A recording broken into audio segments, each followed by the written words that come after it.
Hello friends, ಇಂದು ನಾನು ಒಂದು ರುಚಿಯಾದ ಮತ್ತು ಸುಲಭವಾಗಿ ಮಾಡುವಂತಹ ಎಗ್ ಬಿರಿಯಾನಿ ರೆಸಿಪಿಯನ್ನು ನಿಮಗೆ ತಿಳಿಸಿಕೊಡುವವಳಿದ್ದೇನೆ.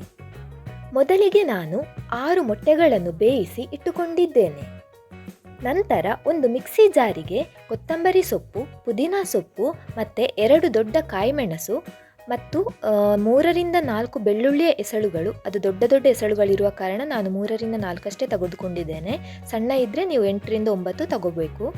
ಮತ್ತು ಶುಂಠಿ ಒಂದು ಸಣ್ಣ ತುಂಡನ್ನು ಹಾಕಿ ಚೆನ್ನಾಗಿ ಗ್ರೈಂಡ್ ಮಾಡಿ ಈ ಥರ ಫೈನ್ ಪೇಸ್ಟಾಗಿ ರೆಡಿ ಮಾಡಿ ಇಟ್ಕೊಂಡಿದ್ದೇನೆ.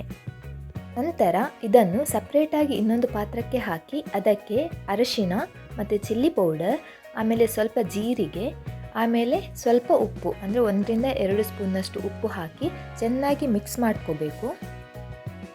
ಇದನ್ನು ಚೆನ್ನಾಗಿ ಮಿಕ್ಸ್ ಮಾಡಿದ ಮೇಲೆ ನಾವು ಆಲ್ರೆಡಿ ಬಾಯ್ಲ್ ಮಾಡಿ ಇಟ್ಕೊಂಡಿದ್ದೀವಲ್ವ ಎಗ್, ಅದಕ್ಕೆ ಇದರಲ್ಲಿ ಸ್ವಲ್ಪ ಮಸಾಲೆಯನ್ನು ಆ್ಯಡ್ ಮಾಡಿ ಈ ಥರ ಮ್ಯಾರಿನೇಟ್ ಮಾಡಿ ಇಟ್ಕೋಬೇಕು. ನಾವು ಈ ಥರ ಮಸಾಲೆಯನ್ನು ಎಗ್ಗಿಗೆ ಮ್ಯಾರಿನೇಟ್ ಮಾಡಿಟ್ಕೊಂಡ್ರೆ ಚೆನ್ನಾಗಿ ಎಗ್ಗಿಗೆ ಎಳ್ಕೊಳ್ಳುತ್ತೆ ಮಸಾಲ, ಸೊ ಟೇಸ್ಟ್ ಕೂಡ ಚೆನ್ನಾಗಿ ಬರುತ್ತೆ. ಆಮೇಲೆ ನಾವು ಇನ್ನೊಂದು ಪ್ಲೇಟಲ್ಲಿ 2ರಿಂದ 3 ಆನಿಯನ್ ಮತ್ತು 2ರಿಂದ 3 ಟೊಮೆಟೊವನ್ನು ಚೆನ್ನಾಗಿ ಪೀಸ್ ಮಾಡಿ ಇಟ್ಕೊಂಡಿದ್ದೀನಿ. ನಂತರ ಒಂದು ಕುಕ್ಕರನ್ನು ಗ್ಯಾಸ್ ಸ್ಟವ್ ಮೇಲೆ ಇಟ್ಟು ಅದಕ್ಕೆ 2ರಿಂದ 3 ಸ್ಪೂನ್ನಷ್ಟು ಗೀ ಮತ್ತು ಸ್ವಲ್ಪ ಆಯಿಲನ್ನು ಮಿಕ್ಸ್ ಮಾಡಿಬಿಟ್ಟು ಸ್ಪೈಸಸನ್ನು ಹಾಕಿ ಆಮೇಲೆ ಸ್ವಲ್ಪ ಗೋಡಂಬಿಯನ್ನು ಹಾಕಿ ಈ ಥರ ಫ್ರೈ ಮಾಡ್ಕೋಬೇಕು. ಗೋಡಂಬಿ ಬ್ರೌನ್ ಕಲರ್ಗೆ ಟರ್ನ್ ಆಗುವಷ್ಟು ಹೊತ್ತು ಫ್ರೈ ಮಾಡಬೇಕು. ಆನಂತರ ಅದಕ್ಕೆ ಆಲ್ರೆಡಿ ಚಾಪ್ ಮಾಡಿಟ್ಕೊಂಡಿದ್ದಂತಹ ಈರುಳ್ಳಿ ಮತ್ತು ಟೊಮೆಟೊವನ್ನು ಆ್ಯಡ್ ಮಾಡ್ಕೋಬೇಕು. ಆ್ಯಡ್ ಮಾಡಿ ಚೆನ್ನಾಗಿ ಮಿಕ್ಸ್ ಮಾಡ್ಕೋಬೇಕು. ನೋಡಿ, ಈ ಥರ ಚೆನ್ನಾಗಿ ಫ್ರೈ ಆಗಬೇಕು. ಲೋ ಫ್ಲೇಮಲ್ಲಿಟ್ಟು ಫ್ರೈ ಮಾಡ್ಕೋಬೇಕು.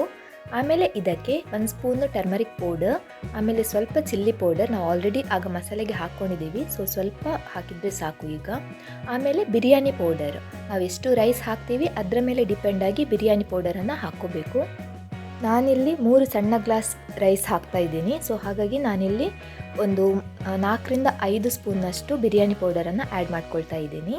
ಆಮೇಲೆ ಸ್ವಲ್ಪ ಉಪ್ಪು, ಸಾಲ್ಟ್ ನಾವು ಆಲ್ರೆಡಿ ಆಗ ಮಸಾಲೆಗೆ ಹಾಕ್ಕೊಂಡಿದ್ದೀವಿ, ಸೊ ಈಗ ಇಲ್ಲಿ ರುಚಿಗೆ ತಕ್ಕಷ್ಟು ನೋಡಿಕೊಂಡು ಹಾಕಿದರೆ ಆಯಿತು. ನಂತರ ಇದಕ್ಕೆ ಆಗ ರಿಮೈನಿಂಗ್ ಮಸಾಲೆ ಉಳಿದಿದೆ ಅಲ್ವಾ ಎಗ್ಗಿಗೆ ಮ್ಯಾರಿನೇಟ್ ಮಾಡಿ, ಅದನ್ನು ಇದಕ್ಕೆ ಮಿಕ್ಸ್ ಮಾಡಿಬಿಟ್ಟು ಚೆನ್ನಾಗಿ ಫ್ರೈ ಮಾಡಬೇಕು.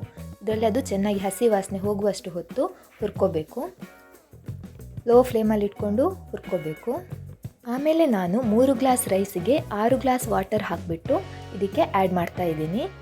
ಅಷ್ಟಾದಮೇಲೆ ನಾವು ಆಲ್ರೆಡಿ ಮ್ಯಾರಿನೇಟ್ ಮಾಡಿಟ್ಕೊಂಡಿದ್ದೀವಲ್ವ ಎಗ್, ಅದನ್ನು ಕೂಡ ಇದಕ್ಕೆ ಹಾಕಿಬಿಟ್ಟು ಲಾಸ್ಟ್ಗೆ ಸ್ವಲ್ಪ ಕೊತ್ತಂಬರಿ ಸೊಪ್ಪನ್ನು ಚಾಪ್ ಮಾಡಿಬಿಟ್ಟು ಹಾಕ್ಕೋಬೇಕು. ಆಮೇಲೆ ಕುಕ್ಕರ್ ಲಿಡ್ ಹಾಕಿಬಿಟ್ಟು 2 ವಿಜಿಲ್ ಕೂಗಿಸ್ಬೇಕು.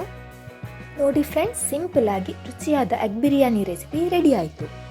ಮತ್ತು ಅದಕ್ಕೆ ಸಪ್ರೇಟಾಗಿ ನಾನು ಸಲಾಡ್ ಕೂಡ ರೆಡಿ ಮಾಡಿಟ್ಕೊಂಡಿದ್ದೀನಿ, ಸೊ ಅದರ ಜೊತೆ ತಿಂತಾ ಇದ್ದರೆ ತುಂಬ ಟೇಸ್ಟಿಯಾಗಿರುತ್ತೆ.